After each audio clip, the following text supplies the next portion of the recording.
Halo sahabat belajar arsitektur, selamat datang kembali di channel edukasi dari Rancareka Ruang Group, tempat kita membahas desain, bangunan, lanskap, dan masa depan ruang hidup manusia. Hari ini kita akan membahas satu tanaman yang sangat populer di Indonesia, terutama di rumah-rumah modern, pagar hijau, balkon, fasad bangunan, dan tanaman tropis. Tanaman ini dikenal dengan nama Lee Kuan Yew. Tanaman ini terlihat sederhana, daunnya kecil, sulurnya menjuntai, namun di balik tampilannya, tanaman ini menyimpan potensi luar biasa bagi arsitektur tropis. Ia bisa menjadi tirai hijau alami, ia bisa membantu menurunkan panas bangunan, ia bisa memperindah fasad, ia bisa memberi privasi, dan ia bisa menjadi bagian penting dari kota hijau masa depan.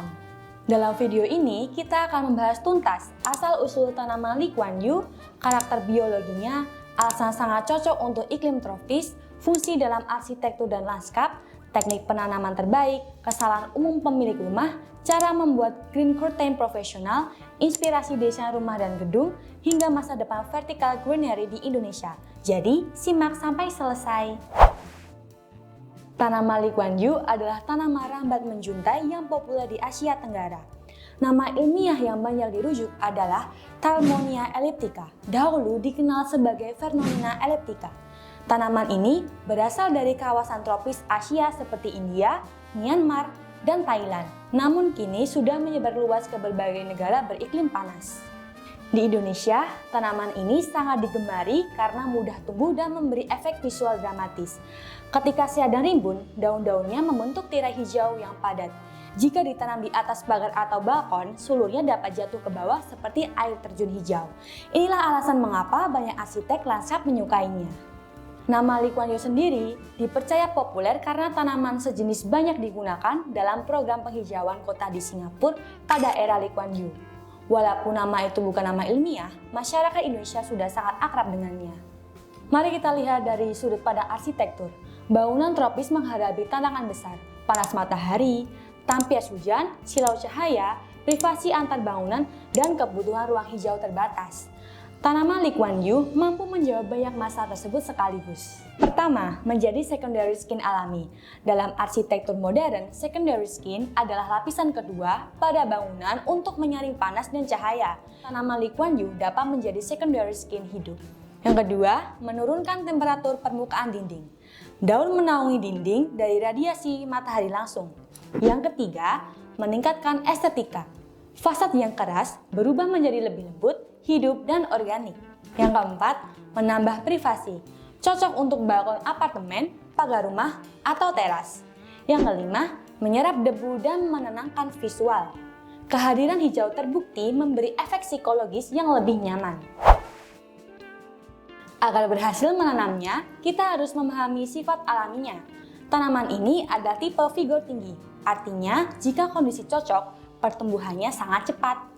Ciri-cirinya, akar aktif mencari ruang, cabang mudah muncul setelah dipangkas, daun rapat saat cahaya cukup, dan sulur panjang bila diberi struktur rambatan. Namun, ada satu rahasia penting. Kesehatan bagian atas sangat ditentukan oleh ruang akar di bawah. Inilah sebab banyak orang gagal saat menanam di pot kecil.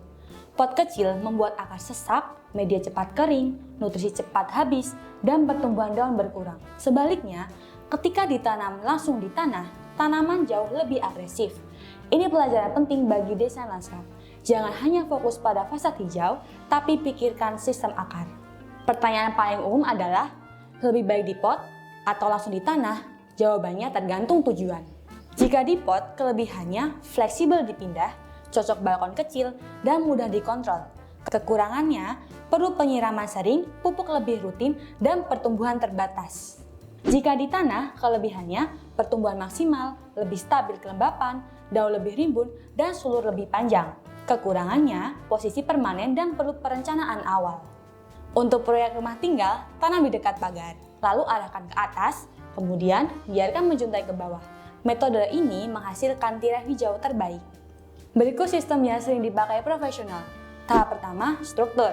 Gunakan hollow galvanins, kawat stainless, kit besi anti karat, atau pergola ringan. Tahap kedua, penanaman. Jarak antar tanaman 40-70 cm, tergantung target kepadatan. Tahap ketiga, masa adaptasi.